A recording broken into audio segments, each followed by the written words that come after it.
Meta just dropped the biggest UI update the Quest has ever seen. This new system doesn't just look better, it feels better. Like the interface the Quest should have launched with. It's faster, smarter, way more immersive, and once you try it, the old menu is going to feel broken. Let me show you why this is such a big deal. Not much has changed since the launch of the original Oculus Quest besides some minimal UI updates. And it's not even close to being what I would consider a spatial operating system. Well, that is what Meta's goal is now with this new update, is to start bringing the spatial operating system to the Quest. That means not just flat panels that you're looking at like it used to be, but actual spatial panels that feel like a real virtual reality. I'm telling you right now, they've hit this on the head, and we're gonna walk through the whole thing in just 1 second. But first, if you want access to this, it's starting to roll out immediately to those in the public test channel. If you wanna join the public test channel, I'll put a link in the description with instructions on how to do that. That is how you can check out this new update if you want to. We're gonna do a full walkthrough of this update in just a second, but first,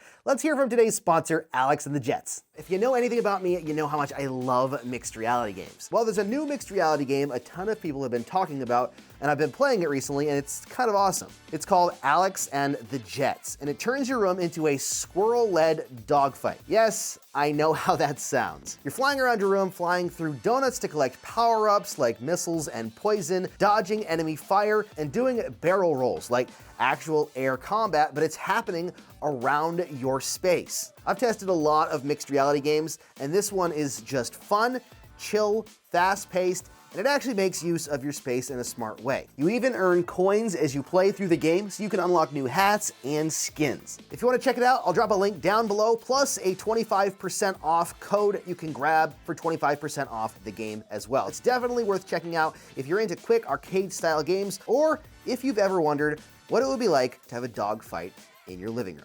All right, at first glance, this might not look much different, but this right here is where all the magic happens. You can grab it with this bar here and move it around just like you always have been able to. And then there's this little button here that hides all your portable windows. I'll show you more about that in just a second, but that essentially hides any of these windows you have out. And then you've got this navigator button. If you press this button, boom, gets us into the brand new navigator. I love the look of this menu already. Number one, it's 3D. But number two, it's kind of opaque, and you can see through it a little bit. It feathers around the edges a little bit. You can actually see the menu. Let me hit it again. This menu here, whatever menu you have in these 3 slots, actually goes back, like it sinks backwards. And it's 3D, you can see it through it. The effect is really cool. And the menu system itself is 3D too. You can actually see these are raised. I don't know if you can see it. I can see it in the headset. These are raised, these are raised, these are raised, and this is raised. The games all kind of sit back in the middle. These sit in the forefront, and that's in the background. It looks way, way better. The screen has a curvature to it as well, so it just kind of adds depth to it, and it just overall looks way, way, way better than what we had before in the standard menu system. Let's go through how this actually functions, though, really quickly first. Well, first of all, you'll see we're in the library.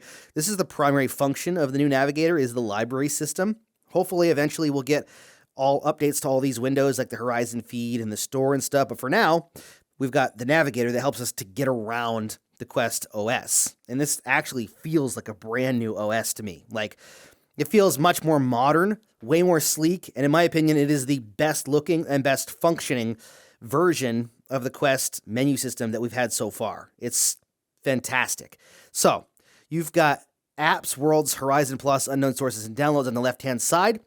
This is just the main system right here, the All tab. When you hit Apps, it's going to bring in all of your applications. You can scroll down through either by grabbing and moving or by using the thumbstick and then moving down through like you would any of the other menus previously.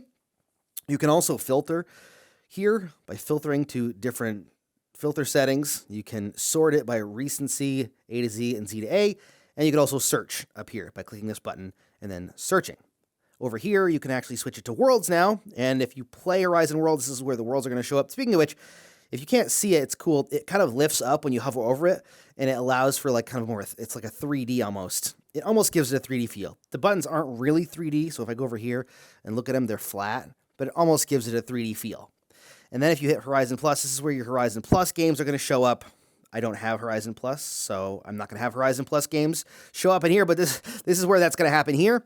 And then you've got unknown sources here, same as before, but it's right in the menu on the side now, which is nice. You can scroll down through and use whatever you want to use for your unknown sources. And then you've got downloads, which just shows your recently downloaded updates and games and all that cool stuff. So menu is simple.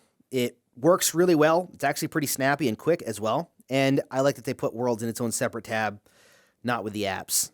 Makes it much better. Even in the all, I don't think they even appear in all of the worlds, unless they're at the bottom. Yeah, see, worlds. Maybe they do. I don't know. They might appear in worlds at the bottom. I'm not sure. But as right this second, that doesn't look like they appear in the actual all tab, only if you go to worlds. So if you don't use worlds, you don't have to worry about that. Now, what else is there to do? In here, you can go to apps. You can do it in all as well, but let's go to apps.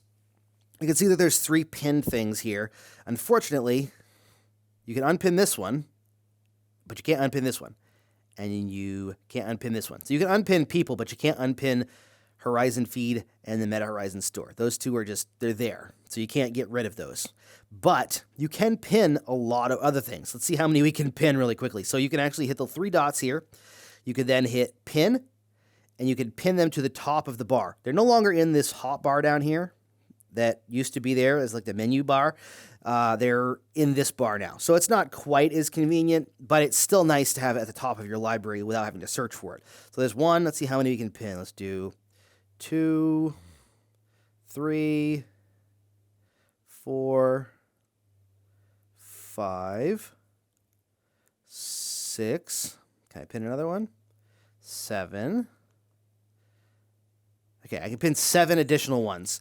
1, 2, 3, 4, 5, 6, 7. Okay, yeah, so besides these 2, if you unpin the friends or the people one, you could pin 7 games, which is a lot more. I think it was like 1 before, maybe 2. I think it was just 1. Let's unpin these really quickly. So that is a much better system for allowing you to pin your favorite games. And then, of course, you can always search if you have if you have like 30 games you like to play, which, you know, I don't know anyone that has 30 games they consistently play, but if you did, you could search for them or go down through your library and find them. But that's a great way to keep the games that you've been playing or want to play right at the top without having to worry about scrolling down through as you play other games, which is great.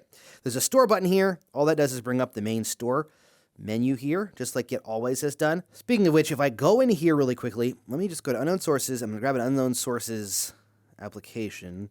Let's do, where is it? Optimizer. We'll do the Quest Game Optimizer. So let's just keep that open here. Now, if you look, there's 3 windows, right? I can move these wherever I want to, just like I always have been able to. Let's put them over here, and we'll put them kind of wherever I want, right? If I hit the navigator button, they disappear. They're gone, so that they can't interfere with the menu button. Remember how it zoomed out before when we used the navigator previously?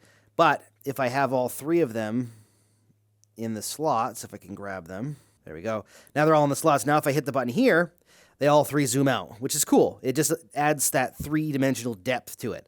I'm big on 3D in VR. Why menu systems have to be flat in VR, I don't know. I much prefer them to be 3-dimensional in some way because, I mean, why not? It's possible, right? We can see in 3D in VR. Why give us a flat menu like you would give us in a flat game? So that is huge for me, just having that 3 dimensions there. At the bottom here, you're going to see a few different things. You're going to see the quick bar here. This just shows your time, your Wi-Fi status, and your battery power. And this button here is to hide the navigator. So if you've got something in a tab here, you can hit this navigator button and then go back and forth. And then you can hit this button to hide all the windows. If you don't have anything here, let's exit out of that, that disappears. So you'll just hit the menu button or the quest button on your right controller. And if you hit that button here to hide it, there's nothing going to be there. If you were to hit that button and hide it and there was some sort of a window there, it would just show the window and you'd have this option bar still. So you can hit show windows. It'll show whatever windows that shows that up, but there's nothing there to show right at the moment, so that doesn't really make any difference. Or you can hit library, that brings you right back to the library. Right now, that's pretty much what this is. This whole update is hinging on navigating your library, which is a great start. I think it's awesome for what they've already done. Over here, you've got environmental options. You can click that. You can turn pass-through on if you want to. Over here, you got your notifications. You can see that. Clear all. New notifications bar. And you've got the new quick controls settings, which is the same settings. It's just in the new menu system. And then if you hit this, it just goes to your profile, which is just the same menu as it always was. I've been using the Quest since the original Oculus Quest. And I'm telling you right now, this is the best the menus have ever looked. It's snappy, it's clean, it feels futuristic, which is massive when you're using VR. What you're seeing on screen right now is actually the tutorial for the new menu system. And I'm showing you this because I want to show you what it does when you jump in an immersive app. In some situations, I don't know if it's going to turn into all games. You're seeing it right now. It kind of goes to a white, like, cloud abyss or whatever you call it, and then switches into the experience, which I think is really awesome. So hopefully that happens to all games, or at least in some degree, because then you're not just sitting in a black void.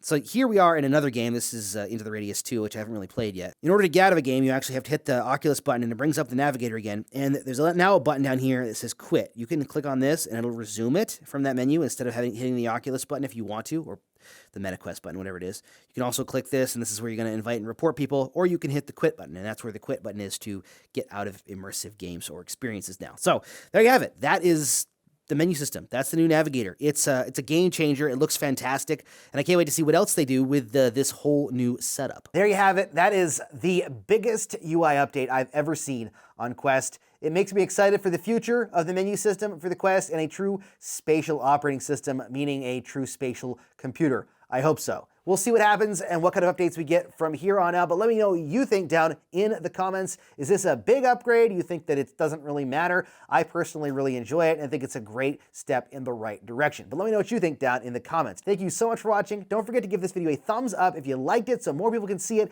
and subscribe for more content. As always, happy questing.